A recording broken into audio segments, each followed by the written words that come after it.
ভারতের জনক যদি কাউকে ধরে নিতে হয়, তাহলে আমাদের বলতে হবে এই সদাশিবই ভারতের জনক, এই ভারত জাতির জনক। আর শুধু ভারত জাতিই কেন, আজকের যুগে এই যে মানব সভ্যতার বিভিন্ন দিকে যে শিবের যে বিরাট অবদান রয়েছে, সেই জন্য আমরা এই পৃথিবী গ্রহের মানব সভ্যতাকে সদাশিবের দান বললে অত্যুক্তি হবে না। এবং মানব সভ্যতার জনক যদি আমরা শিবকে বলি, তাহলেও এটা অত্যুক্তি হবে না। নমস্কার সবাইকে। আজকের দিনটি হলো একটি শুভ দিন, শিব চতুর্দশী। তো আজকের এই শুভ দিনে চলুন আমরা ভগবান শিব সম্পর্কে কিছু আলোচনা করি। তো আমরা কেন শিবকে পূজা করি, শিব কেন স্মরণীয়, কেন বরণীয়, এই সম্পর্কে আজকে একটু আলোচনা করা যাক। তো প্রথমে হলো যে আমরা যে পূজা করি, শিবকে একজন দেবতা রূপে পূজা করি। তো আসলে শিব কি একজন দেবতা? আমরা অনেকে বলি শিব ভগবান। তাহলে শিব আসলে কি, আর দেবতা আসলে কি? তাহলে দেবতা সম্পর্কে যদি বলতে হয়, তাহলে বলা যায় আজকে যে সমস্ত দেবদেবীকে আমরা পূজা করি,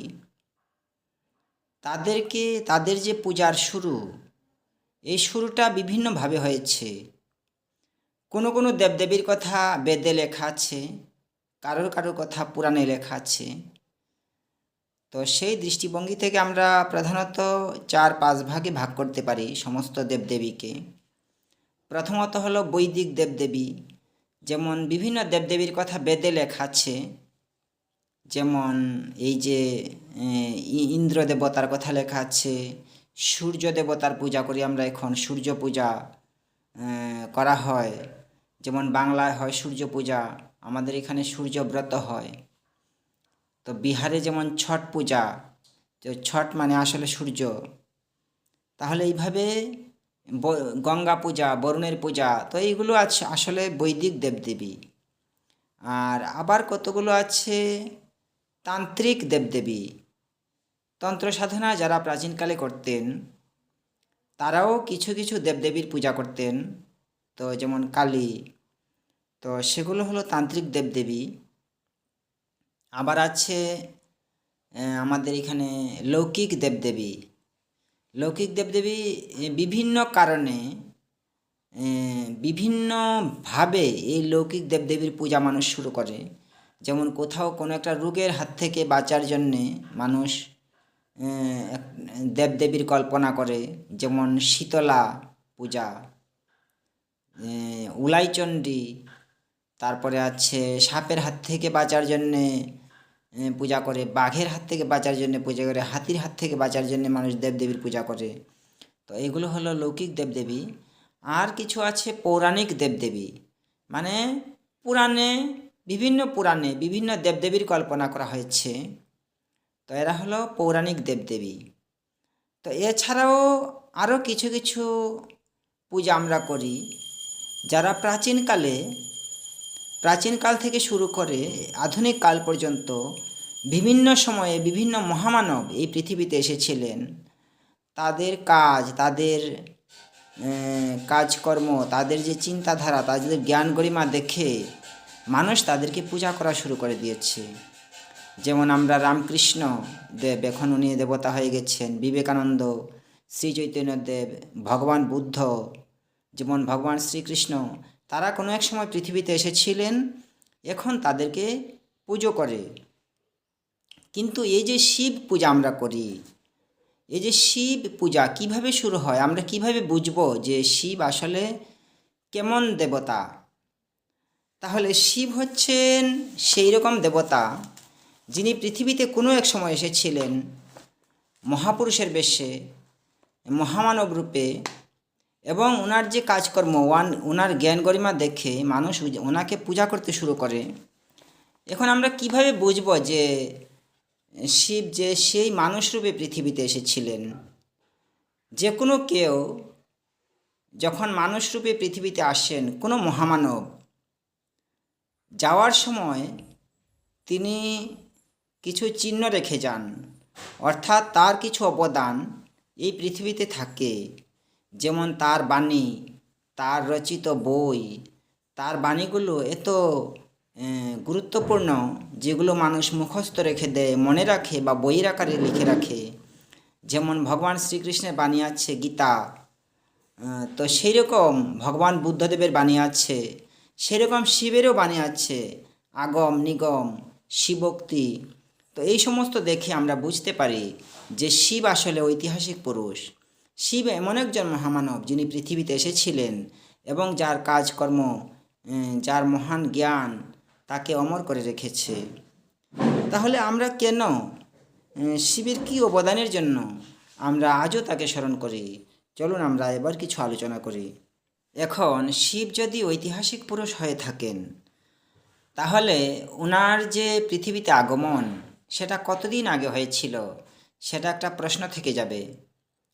এখন যদি উনি পৃথিবীতে এসে থাকেন, তাহলে উনি সেই সময়ে এসেছিলেন যখন পৃথিবীতে লেখার আবিষ্কার হয়নি, লিপি আবিষ্কার হয়নি। তো আমরা যদি দেখি যে এখন থেকে প্রায় ৬,০০০ বৎসর আগে পৃথিবীতে লিপি আবিষ্কার হয়েছে, শিব তারও আগে এসেছিলেন, তাহলে মোটামুটি আমরা বলতে পারি যে প্রায় ৭,০০০ বৎসর আগে শিব এসেছিলেন। তো ৭,০০০ বছর আগে কেন বলছি? তখন দেখা গেছে যে মানুষ এখন থেকে প্রায় ৮-১০,০০০ বছর আগে সুতি কাপড় বানাতে শিখেছে, ঘরবাড়ি বানাতে শিখেছে। তখন নব্যপ্রস্তর যুগ চলছিল। তো সেই সময়ে যেহেতু কাপড় বানাতে শিখেছে, কিন্তু তখন সবাই কিন্তু কাপড় পরেনি।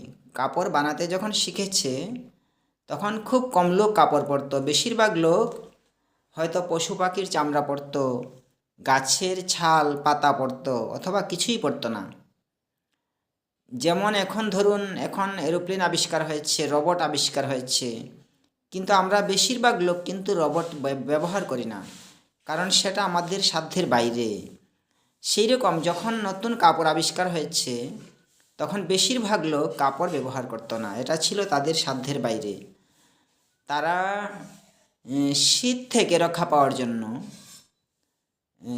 তারা হয়তো পশুর চামড়া পরতো, অথবা কেউ কেউ গাছের ছাল পাতা এগুলা ব্যবহার করত। তো শিবের মন্ত্রে আছে যে বেগ্রাম বড় হর দেহি পদম, জয় শুভ বজ্রধর শুভ্র কলেবর বেগ্রাম বড় হর দেহি পদম। তো এটা থেকে বোঝা যায় যে শিব বাঘের ছাল পরতেন, অর্থাৎ তখনও কাপড়ের বহুল প্রচলন হয়নি, অর্থাৎ বেশিরভাগ মানুষ তখনও কাপড় পরত না।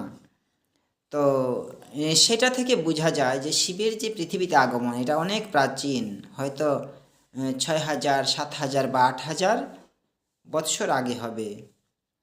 আর তখন লিপিও আবিষ্কার হয়নি। লিপির যদি আবিষ্কার হতো, শিবের সবগুলো বাণী আমরা পুস্তক আকারে পেতাম, কিন্তু শিবের সব বাণী এখনও পুস্তক আকারে পাওয়া যায় না, অনেক হারিয়ে গেছে, অনেক বাণী হারিয়ে গেছে।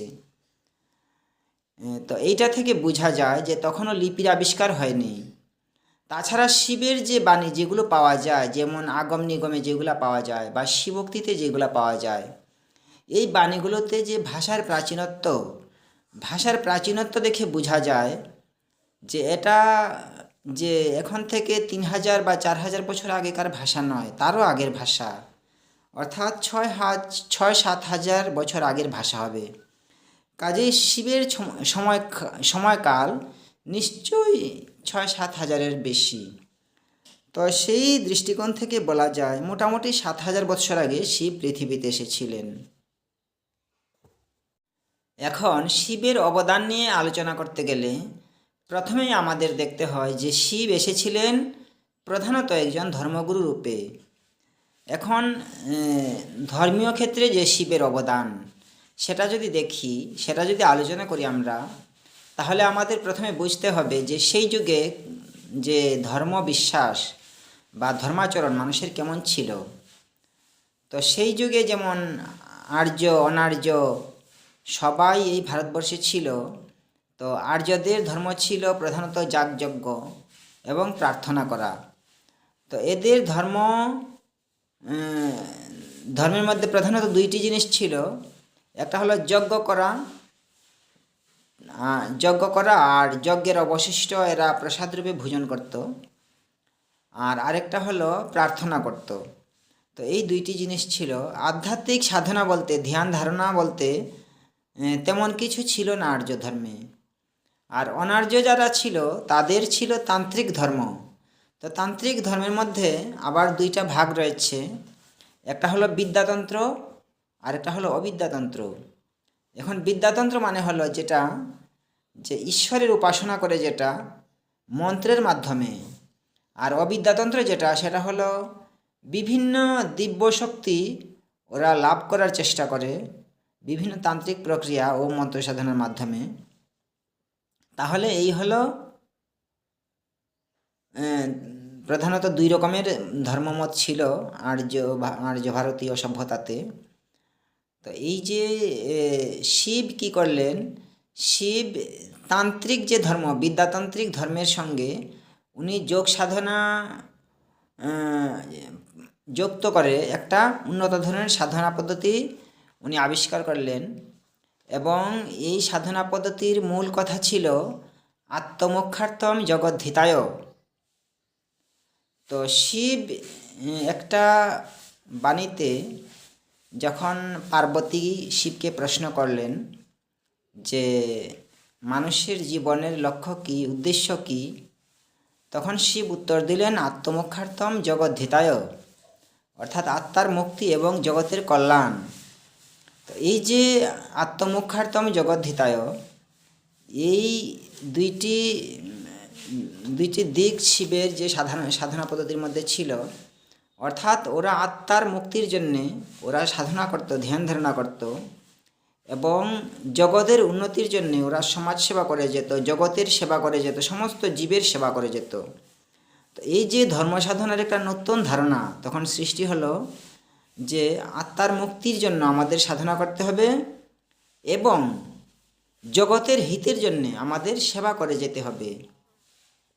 এর আগে আর্য ধর্মে যেটা ছিল যে ওরা সাধনা করতো কেন, ওরা দেবতার পূজা করতো কেন, ওরা দেবতাদেরকে প্রার্থনা করতো এই কারণে যাতে দেবতারা খুশি হয়ে ওদেরকে ওদের মনোমতো ওদেরকে প্রার্থনার বস্তু দান করেন, অর্থাৎ বিভিন্ন জাগতিক জিনিস যেন দান করেন দেবতারা খুশি হয়ে।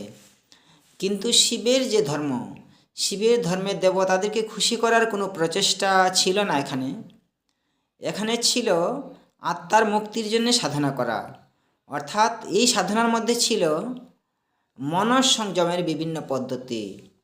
তো মনঃসংযমের পদ্ধতির মধ্যে আছে যম, নিয়ম, প্রাণায়াম, প্রত্যাহার, ধ্যান ধারণা, এইগুলো। তো যম নিয়ম সাধনা ছিল সাধনার মূল ভিত্তি। আধ্যাত্মিক সাধনার মূল ভিত্তি ছিল যম নিয়ম। তো যম নিয়মের মূল কথা হলো নৈতিকতা। তো যাই হোক, এই প্রসঙ্গে আর বিস্তৃত আলোচনা করছি না এখানে। তো শিবের যে সাধনা পদ্ধতি, এটি একটি বিদ্যাতন্ত্র সাধনা পদ্ধতি, তার সঙ্গে যোগ সাধনা পদ্ধতি মিলে একটি উন্নততর সাধনা পদ্ধতি উনি চালু করেন। তো এই কারণেই শিবকে বলা হয় যোগেশ্বর মহাদেব। তো শিবের একটি অবদান হলো সঙ্গীত শাস্ত্রের প্রবর্তন। তো আগেকার দিনে যখন মানুষ সঙ্গীত চর্চা করত তখন এখনকার মতো সা রে গা মা পা দা নি সা তারও চর্চা ছিল, কিন্তু এটি ছিল হারমোনিয়াম তো ছিল না তখন ভারতবর্ষে। তখন বীণা বা ওই রকম তারের বাদ্যযন্ত্র মানুষ ব্যবহার করে সঙ্গীত শাস্ত্রের যে সুরসপ্তক, এটা তারা চর্চা করতেন। তো এই সুরসপ্তকের আবিষ্কার সম্পর্কে বলা যায় যে এই যে সা রে গা মা পা দা নি সা, এটা হলো 7টা প্রাণীর যে সুর, যে এই সুরের যে শব্দ তরঙ্গ, সেই শব্দ তরঙ্গকে মিলিয়ে এটা হয়েছে সা রে গা মা পা দা নি সা। যেমন সা মানে হলো সরজ, সরজ কি, এটা হলো গাধা। তো রে মানে ঋষভ হলো ষাঁড়, গা মানে গান্ধার, এটা হলো ছাগল। মানে গাধার ডাক হলো সা, রে মানে ষাঁড়ের ডাক, গান্ধার গা মানে হলো ছাগলের ডাক। তারপরে মা মধ্যম, মধ্যম হলো শৃগালের ডাক। আর পঞ্চম হলো কোকিলের ডাক পা। ধা ধৈবত, ধৈবত মানে ঘোড়ার ডাক। আর নিষাদ, নিষাদ মানে হাতির ডাক। তো এই যে সাতটা যে জন্তু, সাতটা জীব, সাতটা জীবের যে শব্দের সঙ্গে মিলিয়ে যে ধ্বনিগুলো হয়েছে এগুলো হলো সা রে গা মা পা ধা নি সা।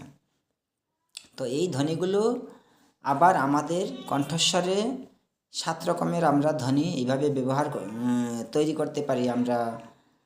চর্চার মাধ্যমে এগুলো আরও ইমপ্রুভ হয়। তো এই যে এই পদ্ধতিটা শিব আবিষ্কার করলেন বিভিন্ন জন্তুর গলার আওয়াজের সঙ্গে মিলিয়ে। তো এর সঙ্গে আরেকটা কথা বলা যায়, যারা তান্ত্রিক সাধনা করেন, যারা বিদ্যাতান্ত্রিক সাধনা করেন, তারা বিভিন্ন চক্র, শরীরের বিভিন্ন চক্র, অর্থাৎ যে জায়গায় মনটাকে স্থির করা যায় এগুলোকে চক্র বলা হয়। শরীরের ওইসব জায়গাগুলোকে চক্র বলা হয়। যেমন এই জায়গাটাকে বলা হয় আজ্ঞা চক্র, এখানে বলা হয় বিশুদ্ধ চক্র। এরকম শরীরের মধ্যে বিভিন্ন চক্র রয়েছে যেগুলোর মধ্যে মনটাকে স্থির করা যায়।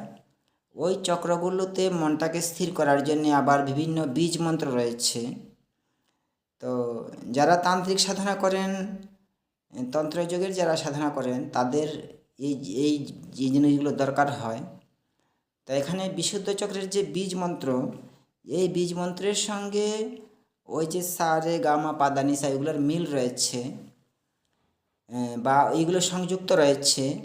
আর আসলে ওই আবিষ্কারগুলো প্রথমে ওই সাধনার ক্ষেত্রে প্রয়োগ করার জন্যই আবিষ্কার হয়েছিল। পরে এইগুলা শিব সঙ্গীত শাস্ত্রের সঙ্গে মিলিয়ে দেন। তো এইভাবে শিব সা রে গা মা পা ধা নি সা অর্থাৎ সুরসপ্তক আবিষ্কার করে সঙ্গীত জগতের এক বিপ্লবের সূচনা করেন। তো এইটা থেকেই আমরা বলতে পারি যে সঙ্গীত শাস্ত্রের যে মূল যে প্রতিষ্ঠাতা উনি হলেন শিব, সদাশিব। কারণ উনি যে লক্ষ্য করলেন যে সুরসপ্তকের পরে যে অষ্টম সুরটা আসে সেটা প্রথম সুরের সঙ্গে মিলে যায়। তো এইভাবে ওনার সুরসপ্তক আবিষ্কারের পরে সারা পৃথিবীতে এটা ছড়িয়ে পড়ে। এই কারণেই দেখবেন যে শিবের আবিষ্কার যেহেতু এই সুরসপ্তক, এই কারণেই দেখবেন যে এই সুরসপ্তকের বেশিরভাগ প্রচলন ভারতবর্ষে। অবশ্য এটা সারা পৃথিবীতে ছড়িয়ে পড়ে পরবর্তী সময়ে।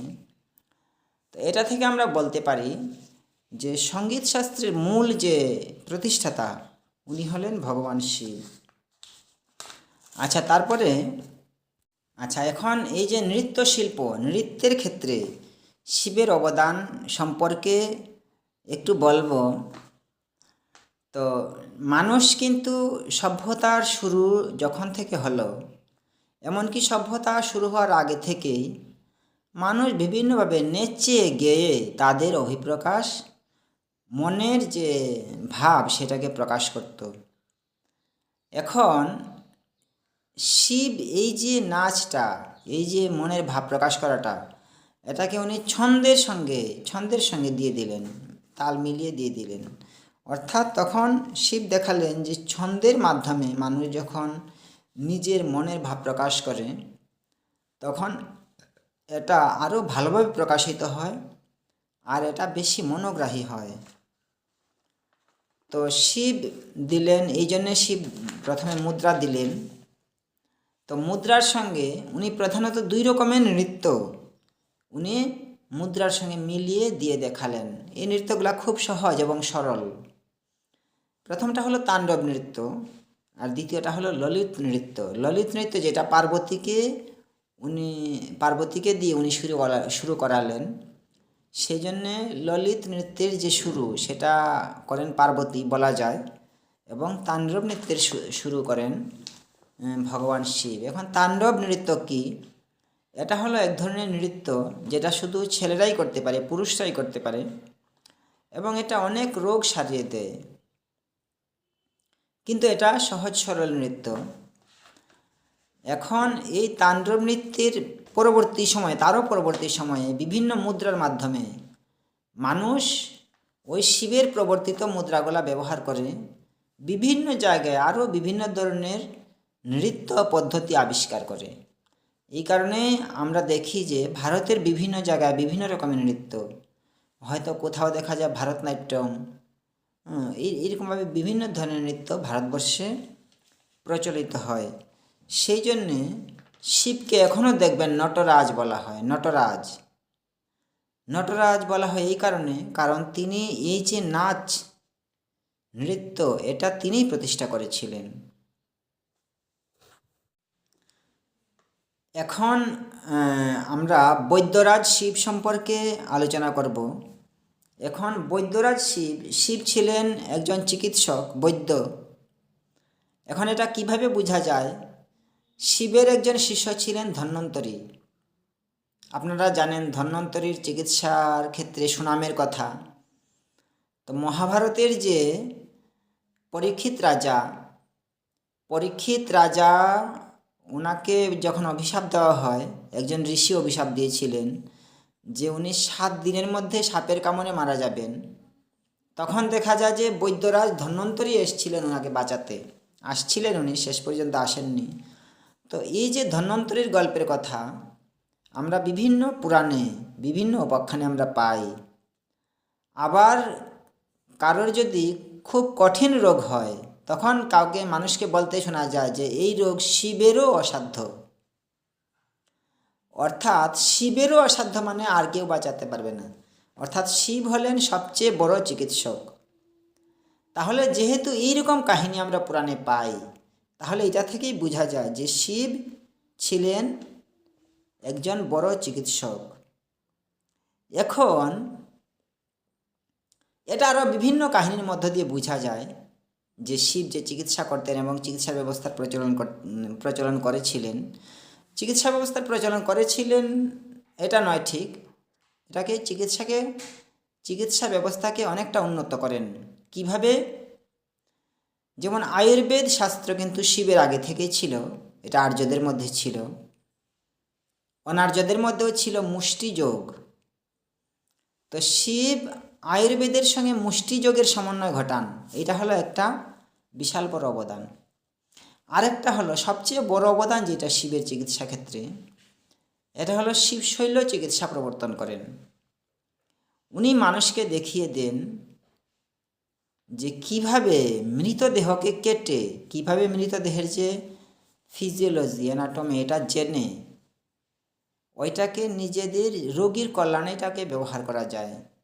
যেমন কারোর বোন ফ্র্যাকচার হয়ে গেল, হাড়টা এক জায়গা থেকে আরেক জায়গায় সরে গেল হয়তো কারোর, অথবা কারোর ভিতরে পেটের ভিতরে কোনো তীর বা কোনো কিছু ঢুকে গেল, তাহলে এটা কিভাবে পেট কেটে বা হাড় কেটে, ওই অঙ্গ প্রত্যঙ্গকে কেটে হাড়কে জোড়া দিয়ে কিভাবে ঠিক করতে হয়, শিব ওইটা মানুষকে দেখিয়ে দিলেন এবং ওইটা নিয়ে গবেষণা করতে উনি উৎসাহ দিলেন।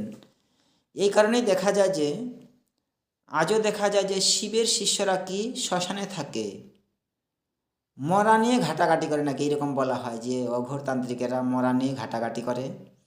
আসলে কিন্তু মরা নিয়ে ঘাটাঘাটি করা কোনো আধ্যাত্মিক সাধনার অংশ নয়। এটা হলো মরা কেটে ওইটাকে চিকিৎসা বিজ্ঞানের গবেষণা করা, এই উদ্দেশ্যে এটা করা হয়েছে। তো পরে এটাকে মানুষ ভুল বুঝে একটার সঙ্গে আরেকটাকে জড়িয়ে দিয়ে জগা খিচুড়ি পাকিয়ে এটা এখন বিভিন্নভাবে উলট পালট করে দেওয়া হয়েছে। এই হচ্ছে কথা আর কি।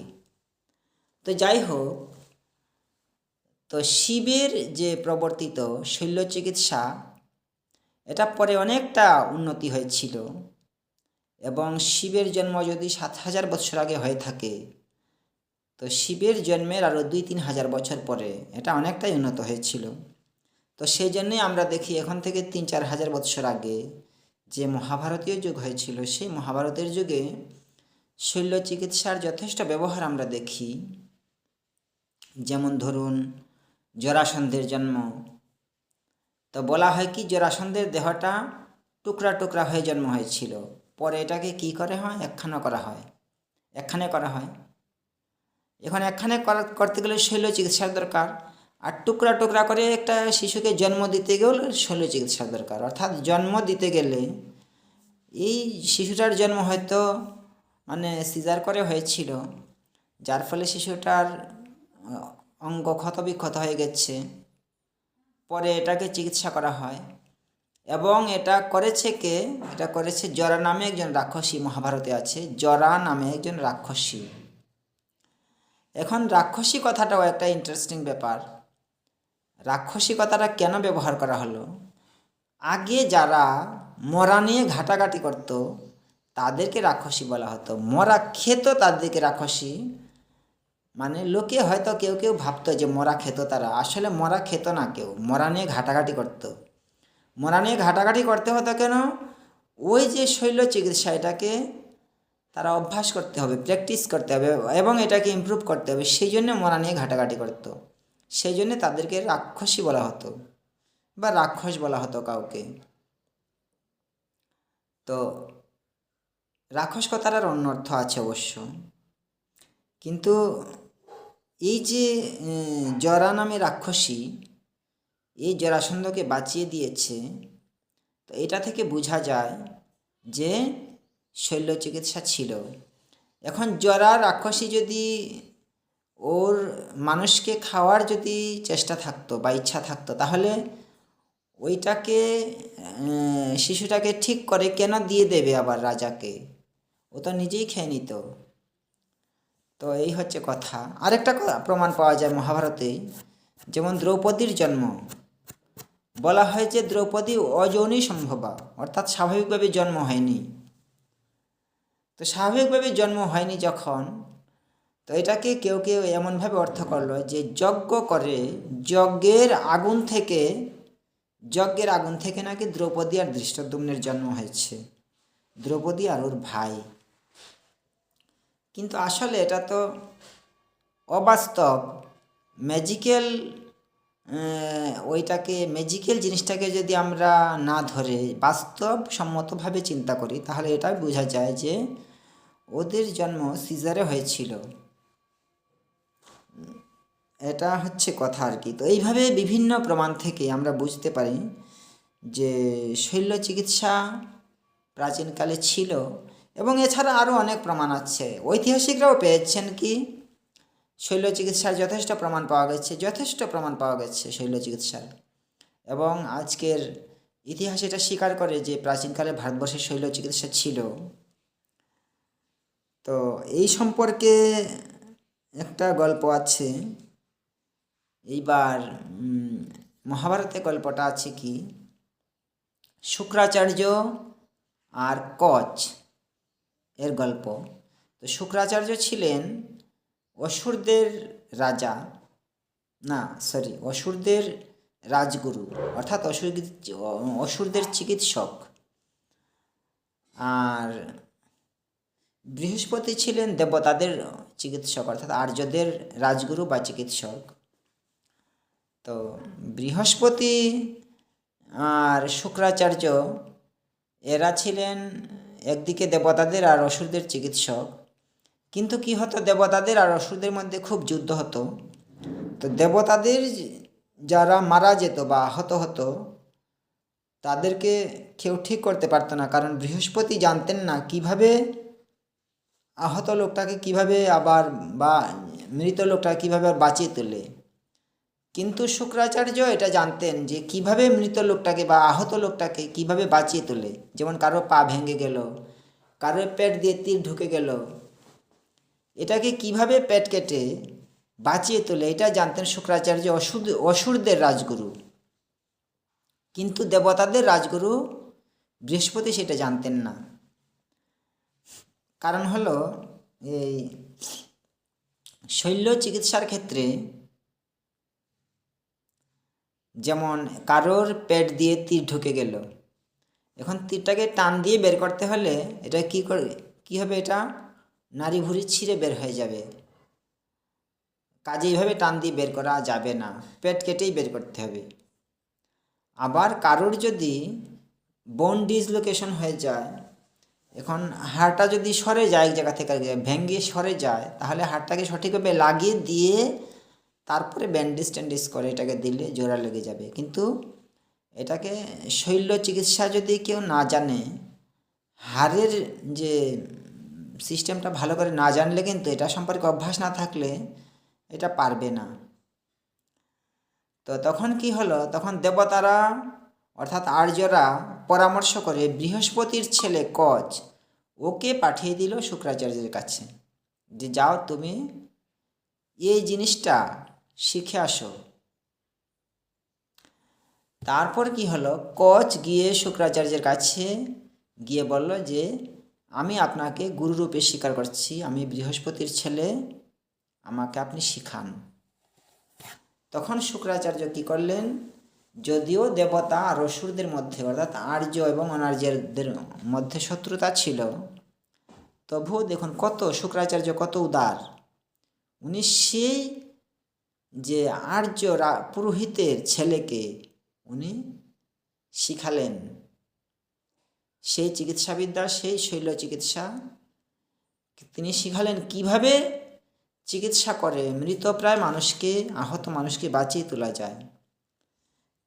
তো এই হলো যে শিবের যে শৈল্য চিকিৎসা, যেটা অনার্যদের মধ্যে ছিল, অনার্যদের জিনিসটা কিভাবে আর্যদের মধ্যেও গেল এবং আর্যরা কিভাবে এটা শিখে নিল, এটা মোটামুটি এই গল্পের মধ্য দিয়ে এইরকম কিছু কিছু জিনিস বোঝা যায়, যে কিভাবে আর্যদের মধ্যেও ধীরে ধীরে শৈল্য চিকিৎসার প্রবর্তন হলো। তারপরে ধীরে ধীরে কি হলো, আয়ুর্বেদের সঙ্গে শৈল্য চিকিৎসা মিলন হলো, শৈল্য চিকিৎসা আয়ুর্বেদের মিলন হলো, এবং অনার্যদের যে ছিল যে মুষ্টিযোগ চিকিৎসা, সেইটা আয়ুর্বেদ শৈল্য চিকিৎসা সবগুলো একসঙ্গে মিলে একটা খুব উন্নত চিকিৎসা ভারতবর্ষে তৈরি হয়েছিল, যেটা খুবই উন্নত। এখন এই যে উন্নত চিকিৎসা পদ্ধতিটা, এটা কিভাবে ভারতবর্ষ থেকে বিলুপ্ত হয়ে গেল, এটা দেখুন, এটার পিছনে একটা বিরাট বড় কাজ করছে জাতিভেদ প্রথা। এখন এ সম্পর্কে আমি একটা গল্প বলছি যে কিভাবে এই উন্নত চিকিৎসা পদ্ধতিটা ভারতবর্ষ থেকে বিলুপ্ত হলো। এই গল্পটা হলো কর্কটি রাক্ষসীর গল্প। কোনো কোনো বইয়ে এই গল্পটা লেখা আছে। তো কর্কটি রাক্ষসী একজন ভালো চিকিৎসক ছিলেন। উনি মৃতদেহ নিয়ে উনি কাটাকাটি করতেন এবং ওনার ছাত্রদেরকে মৃতদেহ নিয়ে কাটাকাটি এই যে এইগুলা শিখাতেন। সেজন্যে লোকে ভাবতো উনি মৃতদেহ খান, অর্থাৎ মরা খায় এবং মরা খেতে অন্যকে উৎসাহিত করে। তো এটা মানুষ এটা ভাবতো, কিন্তু উনি খুব ভালো চিকিৎসক ছিলেন। উনার কাছে অনেক দূর থেকেও মানুষ চিকিৎসা করতে আসতো। খুব বিখ্যাত চিকিৎসক ছিলেন উনি।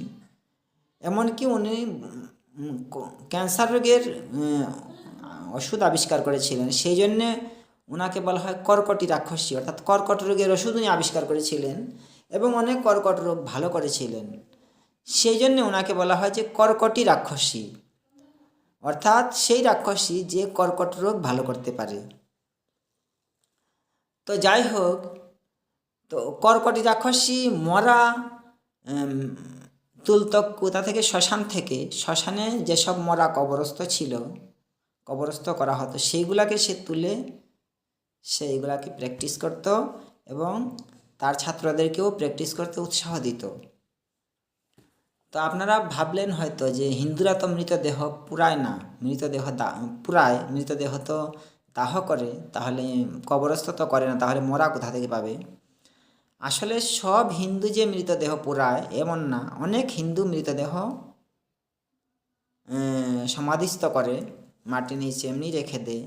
বিশেষ করে সাধু সন্ন্যাসীরা দেখবেন মারা গেলে পরে ওরা মৃতদেহ পুরায় না। আরও হিন্দু সমাজের মধ্যে কিছু কিছু সম্প্রদায় আছে, ওরাও মৃতদেহ পুরায় না। যেমন দেবনাথ যারা, তারাও মৃতদেহ সমাধিস্থ করে, অর্থাৎ পদ্মাসন করে বসিয়ে নিচে রেখে দেয়, ধ্যানের ভঙ্গিতে রেখে দেয় আর কি, ধ্যানের ভঙ্গিতে এরকম ওরা রেখে দেয়। তো এইরকমভাবে কর্কটি রাক্ষসী চিকিৎসা করতেন এবং ওনার চিকিৎসার যে সুনাম ওটা দেশ বিদেশে ছড়িয়ে পড়েছিল।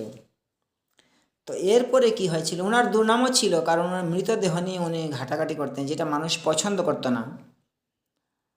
আর যারা উঁচু জাত তারা এই জিনিসটাকে শেষ পর্যন্ত ঘৃণার দৃষ্টিতে দেখতে লাগলো। ধীরে ধীরে জাতিভেদ প্রথা যখন প্রবল হয়ে গেল, তখন উঁচু জাতের কাছে মরা নিয়ে ঘাটাঘাটি করা, এটা তাদের কাছে একটা অসহনীয় ব্যাপার বোধ হতে লাগলো। কারণ ওরা তখন শৈল চিকিৎসা করবে, কিন্তু কোন জাতের মরা সেটা তো জানবে না, কাজেই ও মরা ছোঁয়াটা বারণ হয়ে গেল।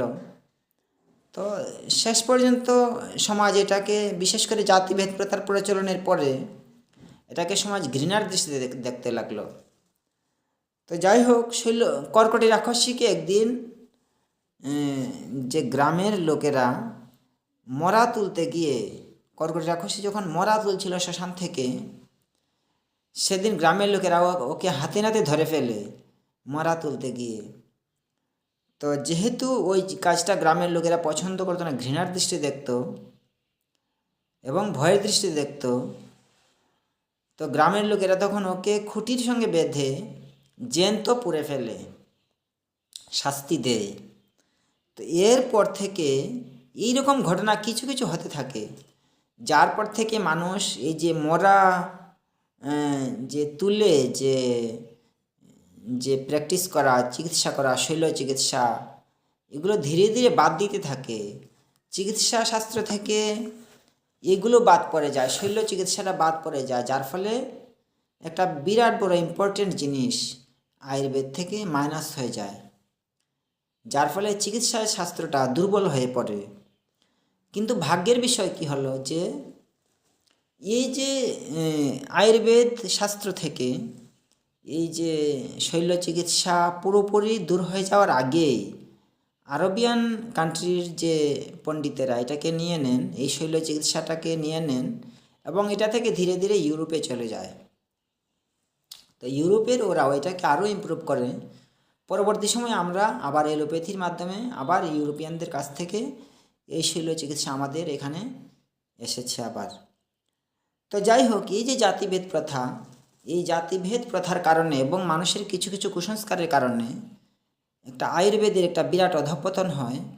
শৈল চিকিৎসা ভারতবর্ষ থেকে অন্তর্হিত হয়ে যায় এবং ভারতবর্ষে প্রাচীনকালে যে উন্নত চিকিৎসা পদ্ধতি আরও কিছু কিছু আবিষ্কার করেছিল, যেমন কর্কটি রাক্ষসীর মৃত্যুর পরে মানুষ ক্যান্সার রোগের চিকিৎসা ভুলে যায়, যে কিভাবে, যেহেতু ওই চিকিৎসাটা আবিষ্কার করেছিল, কাজে ওর মৃত্যুর পরে এই চিকিৎসাটা ভুলে যায় মানুষ, বা এই সমাজে জানতে পারেনি আর ওর চিকিৎসাটা, যার ফলে চিকিৎসা জগতেও একটা অবনতি হয় বা বিরাট অবনতি হয়।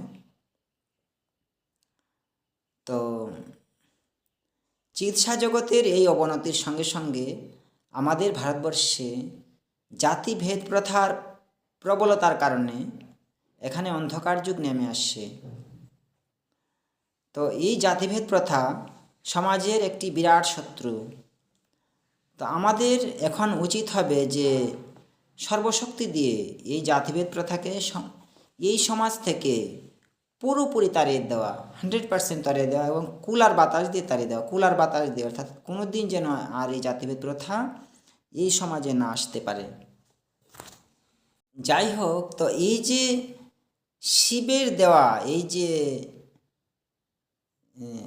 বৈদ্যক শাস্ত্র, অর্থাৎ শিবের দেওয়া যে চিকিৎসা শাস্ত্র, যেটাতে ছিল শৈল চিকিৎসা, ছিল মুষ্টিযোগ, তো এই শাস্ত্রটাকে বলতো বৈদ্যক শাস্ত্র।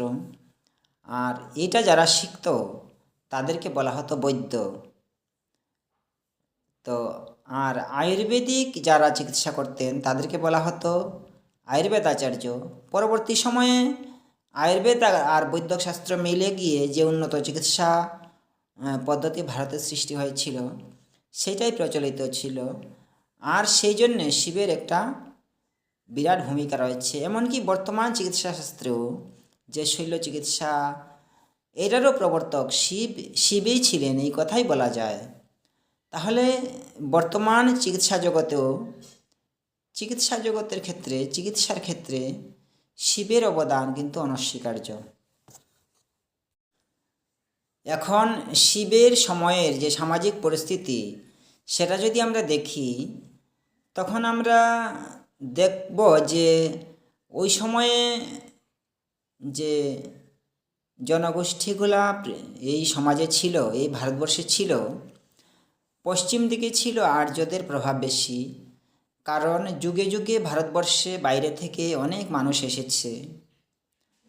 তো যারা এই বহু যুগ যুগ ধরে বিভিন্ন জনগোষ্ঠী একের পর এক পশ্চিম দিক থেকে এসেছে ভারতবর্ষে, তাদেরকে এখন আমরা বলি আর্য। কিন্তু এরা কিন্তু একসঙ্গে আসেনি, এদের মধ্যে অনেক জনগোষ্ঠী আছে এবং তারা বিভিন্ন সময়ে এসেছে।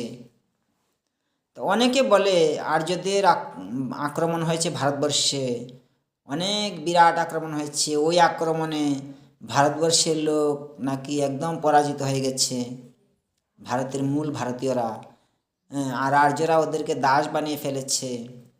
তো এমন কিচ্ছু না, কখনোই আর্যরা এসে অনেক বিরাট শক্তিশালী আর্য, ওরা এসে ভারতবর্ষের সমস্ত লোককে দাস বানিয়ে ফেলেছে, এমন কিছু নয়। কারণ পৌরাণিক যুগে যে সমস্ত বই টই আছে, পৌরাণিক বই, মহাভারতীয় যুগের বই, এগুলা দেখলে আমরা দেখি যে আর্যদের সঙ্গে অনার্যদের যুদ্ধ হয়েছে, অনার্যদের সঙ্গেও অনার্যদের যুদ্ধ হয়েছে, আর্যদের সঙ্গেও আর্যদের যুদ্ধ হয়েছে, যুদ্ধ সবের সঙ্গে সবের হয়েছে। কিন্তু একদম যে সব অনার্যদেরকে পরাজিত করে চাকর বানিয়ে ফেলেছে, এমন কিছু কিন্তু নয়। কোনো কোনো যুদ্ধে আর্যরা পরাজিত হয়েছে, কোনো যুদ্ধে অনার্যরা পরাজিত হয়েছে। তো এই জন্যই দেখি যে দেবাসুর যুদ্ধ কি? দেবাসুর যুদ্ধ হলো আর্য অনার্যের যুদ্ধ। কারণ এই যুদ্ধের মধ্যে এটা অনেক দিন ধরে চলছিল, অনেক দিন ধরে চলতো। কারণ কি, এখানে দুইটা মানে স্পষ্ট শরীরের রং কি, একদিকে শরীরের রং হলো ব্রাউন কালারের অনার্য, অস্ট্রিক জনগোষ্ঠীর ভারতীয়রা, আর হোয়াইট কালারের যে আর্যরা, যারা পশ্চিম দিকে ছিল, পশ্চিম দিক থেকে এসেছিল দলে দলে। তো ওদের যে শরীরের রং দেখেই বোঝা যেত যে ওদের আলাদা আলাদা জনগোষ্ঠী। তো ওদের দেখলে বেশিরভাগ ক্ষেত্রে লড়াই করতে হতো, প্রথমে লড়াই হতো, তারপরে আবার মিলমিশ হতো। তো এই জন্যেই দেখি আমরা দেবাসুর যুদ্ধ হয়েছিল অনেক দিন ধরে। এটা বিভিন্ন ধর্মীয় বইয়ে আছে, মহাভারতেও আছে, রামায়ণেও আছে, বিভিন্ন পুরাণে আছে। তো এই যে দেবাসুর যুদ্ধ চলছিল, তো শুধু দেবাসুরের মধ্যে যুদ্ধ নয়, দেবতাদের যুদ্ধ হতো, অর্থাৎ আর্য যুদ্ধ হতো, অসুরেও যুদ্ধ হতো। বিভিন্ন জনগোষ্ঠীর মধ্যে একে অপরের সঙ্গে যুদ্ধ হতো। আর্যদের মধ্যেও বিভিন্ন জনগোষ্ঠী ছিল, এদের মধ্যেও যুদ্ধ হতো। কি গোত্র প্রথা ছিল। এখন গোত্র কি? গোত্র হলো পাহাড়, এক এক পাহাড়ে এক এক জনগোষ্ঠীর লোক থাকতো, এক এক ট্রাইব থাকতো। তো বিভিন্ন পাহাড়ের যে বিভিন্ন জনগোষ্ঠীগুলো, এদের এক দলের সঙ্গে যখন আরেক দলের যুদ্ধ হতো, যখন দেখা হতো তখনই যুদ্ধ হতো বেশিরভাগ ক্ষেত্রে। তো এখন বলা হতো যে তুমি কোন গোত্রের লোক, অর্থাৎ তুমি কোন পাহাড়ের লোক। বলতো আমি শাণ্ডল্য গোত্রের লোক, অর্থাৎ ওই পাহাড়ে যিনি প্রধান পুরুষ, অর্থাৎ ওই পাহাড়টা যার নিয়ন্ত্রণে আছে, সর্দার, ওই গোত্রের লোক আমি। ওই সর্দার হলেন শাণ্ডল্য, তাহলে আমি শাণ্ডল্য গোত্রের লোক। এখন ওই পাহাড়ের যে নিয়ন্ত্রক, যিনি সর্দার, উনি হলেন কাশ্যপ, তাহলে আমি কাশ্যপ গোত্রের লোক। তো এই হলো কথা আর কি। তো গোত্রে গোত্রে সংঘর্ষ শিবের সময় ছিল। কিন্তু শিবের জীবনে যদি আমরা দেখি, শিবের কাছে বেশিরভাগ আসতো অনার্যরা, আর্যরাও আসতো, দেবতারাও আসতো, বেশিরভাগ আসতো এই যে অসুর রাক্ষস, ওরা আসতো অর্থাৎ অনার্যরা বেশি ছিল শিবের শিষ্য। এখন শিব কোন গোত্রের ছিলেন এটা আমরা স্পষ্টভাবে বলতে পারি না, তবে শিবের শরীর রং সাদা। শিবের শরীর রং সাদা বলা হয় যে শুভ বজ্রধর শুভ্র কলেবর, শুভ্র কলেবর বেগ্রাম বড় হর দেহি পদম। তাহলে এই যে গানটা, এই গান থেকে বোঝা যায় যে শিবের শরীরের রং ছিল সাদা। কাজেই খুব সম্ভবত তিনি অনার্য ছিলেন না, খুব সম্ভবত তিনি আর্য বা মঙ্গোলিয়ান জনগোষ্ঠীর ছিলেন। তো এখানে শিব যেহেতু সাদা রঙের ছিলেন, কিন্তু শিবের কাছে যেহেতু অনার্যরাই বেশি আসতো, এটা থেকে বোঝা যায় যে শিব কত উদার ছিলেন। ওনার দৃষ্টিভঙ্গি ছিল উদার, ওনার মধ্যে কোনো জাতিভেদ প্রথা, কোনো গোষ্ঠী ভাবপ্রবণতা, গোষ্ঠী সেন্টিমেন্ট ওনার মধ্যে ছিল না। এখন ভারতবর্ষে পশ্চিম দিক থেকে আসছিল আর্যরা, বা পশ্চিম দিকে যারা ছিল তাদের বেশিরভাগ ছিল আর্য। পূর্ব প্রান্তে যারা ছিল বা মধ্য ভারতে যারা ছিল তারা অস্ট্রিক জনগোষ্ঠীর। এখনকার দিনে যে বাংলার অঞ্চল, মধ্যপ্রদেশ, বিহার, উত্তরপ্রদেশ, এইগুলা রাজ্যে ছিল অস্ট্রিক জনগোষ্ঠীর লোকেরা। আর আরও পূর্বে যদি দেখি বা আরও উত্তরে যদি দেখি, সেখানে সেই দিক থেকে আসছিল মঙ্গোলিয়ানরা। তো সবগুলা জনগোষ্ঠী ভারতে মিলে কিন্তু একাকার হয়ে গেছে। তো সেই যে বৃহৎ জনগোষ্ঠী, হয়তো এক দুইটার জনগোষ্ঠীর সংমিশ্রণ তখনও হচ্ছিল, কারণ বিভিন্ন পৌরাণিক বইয়ে আমরা দেখি যে অমুক দেবতা অমুক অসুর কন্যাকে বিয়ে করেছে, অথবা অমুক অসুর অমুক দেবকন্যাকে বিয়ে করেছে। তো এটা থেকে বোঝা যায় যে সেই যুগেও মানে গোষ্ঠীর সংমিশ্রণ হচ্ছিল। একটা রেস এর সঙ্গে আরেকটা রেস এর বৈবাহিক যোগসূত্র হচ্ছিল। একেবারে পিওর বলতে আর্য, পিওর অনার্য আগেও ছিল না, এখন তো নেই, আগেও হয়তো তেমনটা ছিল না আর কি, বা থাকলেও ধীরে ধীরে মিশে গেছে। ধীরে ধীরে ওরা আর্য অনার্য সব মিশে গেছে। আর আমরা যে আছি এখন, আমরা বলতে পারবো না কেউ যে এখন আমরা আর্য বা কেউ অনার্য। আমরা সব কিন্তু আর্য অনার্যের যে মহামিলনের পরে আমরা যে জনগোষ্ঠী এসেছি, আমরা এখন সব মিলেমিশে হয়েছি। মূল ভারতীয় যারা, ভারতীয় যারা আমরা এখন সব আর্য অনার্য অস্ট্রিক সবার মিলিত রূপটা আমাদের মধ্যে আছে। তো এই আর কি। কিন্তু শিব যেটা চেয়েছিলেন যে এই যে আর্য আর অনার্যের যে যুদ্ধ, উনি চেয়েছিলেন এই যুদ্ধটাকে থামাতে, ওদের মধ্যে একটা মিলমিশ তৈরি করে দিতে, যেটা অনেক দিন ধরে, যেটা যুগ যুগ ধরে যেটা চলছিল, দেবাসুর যুদ্ধ। সেই দেবাসুর যুদ্ধের অবসান শিব চেয়েছিলেন। সেই জন্যে শিব বিয়ে করলেন আর্যকন্যা পার্বতীকে, মঙ্গোলিয়ান কন্যা গঙ্গাকে এবং অনার্য কন্যা কালীকে। অর্থাৎ তিনটা জনগোষ্ঠী থেকেই বিবাহ করলেন উনি। দেখিয়ে দিলেন যে এই যে জনগোষ্ঠীর মধ্যে যে বিবাহ প্রথা, এটা খুব ভালো জিনিস, এবং বিভিন্ন জনগোষ্ঠীর মধ্যে যদি বিবাহ হয়, তাহলে এই বিভিন্ন জাতিগুলোর মধ্যে একটা মিলন হবে, একটা মহামিলন তৈরি হবে। এবং পরবর্তী সময় যেটা হয়েছেও, আর হয়েছে বলেই এই যে আর্য অনার্যের যে সংঘর্ষ, এটা থেমে গেছে। তো শিবের এই যে বিবাহ হয়েছে, শিবের যে বিশেষ করে আর্যকন্যা গৌরীর সঙ্গে যে শিবের বিবাহ হয়েছে, এটা কিন্তু গৌরীর যে বাবা, যে দক্ষরাজ, উনি ছিলেন রাজা, উনি মেনে নেননি। যদিও শিবের প্রভাব তখনকার সমাজে যথেষ্ট প্রভাব ছিল, শিব যথেষ্ট স্বনামধন্য মানুষ ছিলেন তখনকার সমাজে, কিন্তু উনি রাজা ছিলেন না। শিব রাজা ছিলেন না, কিন্তু গৌরীর যে বাবা, উনি ছিলেন রাজা। তো পর্বতের রাজা, অর্থাৎ পার্বত্য প্রদেশের উনি রাজা ছিলেন, সেই জন্য ওনাকে বলা হতো পর্বতরাজ। আর সেই জন্যেই দক্ষের কন্যাকে বলা হতো পার্বতী। তো পার্বতীর সঙ্গে যে শিবের বিয়ে হলো, সেটা দক্ষরাজের ইচ্ছা ছিল না, এটা পার্বতীর ইচ্ছাতেই বেশিরভাগ হয়েছে। তো শিবকে উনি মেনে নিতে পারেননি, সেই জন্য শিবকে অপমান করার জন্যে উনি একটা যজ্ঞ করলেন। এই যজ্ঞে উনি শিবকে নিমন্ত্রণ করেননি, সমস্ত বিখ্যাত রাজা টাজা সবাইকে নিমন্ত্রণ করলেন শিবকে বাদে। তো পার্বতী সেই যজ্ঞে গিয়ে অপমানিত হয়ে উনি প্রাণ বিসর্জন দিলেন সেই যজ্ঞের আগুনে উনি ঝাঁপ দিলেন, ঝাঁপ দিয়ে প্রাণ বিসর্জন দিলেন।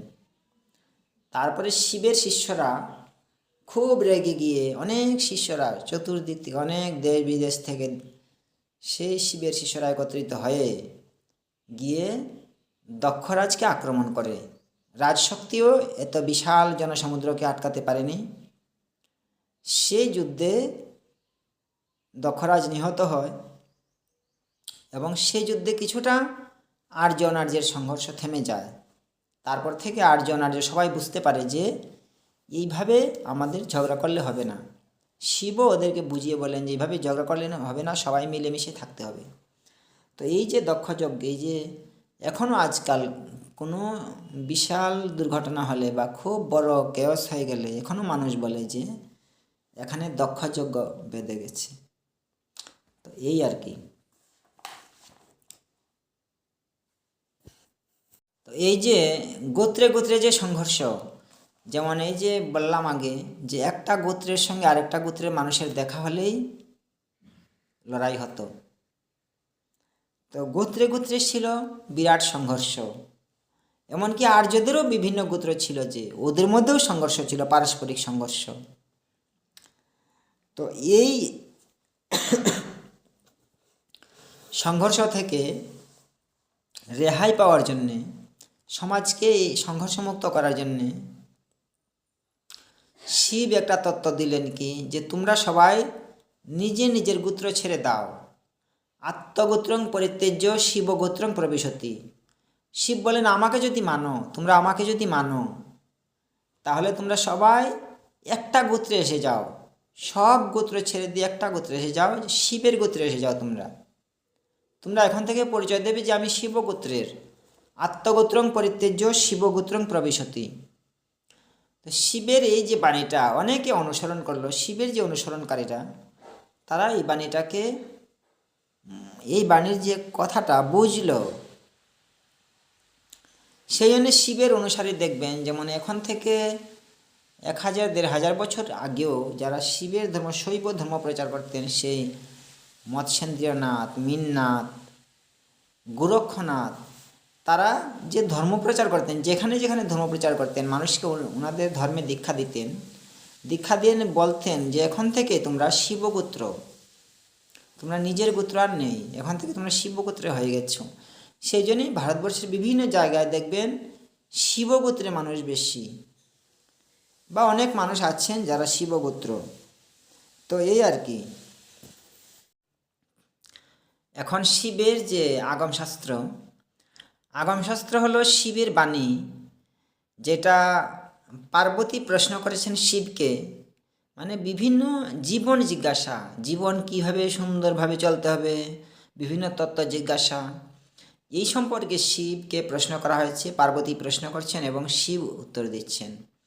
তো পরবর্তী সময়ে এগুলো মানুষ এগুলাকে মুখস্থ করে নেয়। যারা শিবের আশেপাশে ছিলেন, যারা শিবের অনুগামী, তারা ওইটাকে মুখস্থ করে নেন এবং যখন লিপির আবিষ্কার হয়েছে তখন ওইটাকে লেখা হয়। এটা হলো আগমশাস্ত্র। এখন একটা শ্লোকে বলা হয়েছে যে আগমশাস্ত্র কি বলা হয়েছে, আগতং শিববক্তব্য গতঞ্চ গিরিজাশ্রুত মথঞ্চ বাসুদেবস্য তস্মাদ আগম উচ্যতে।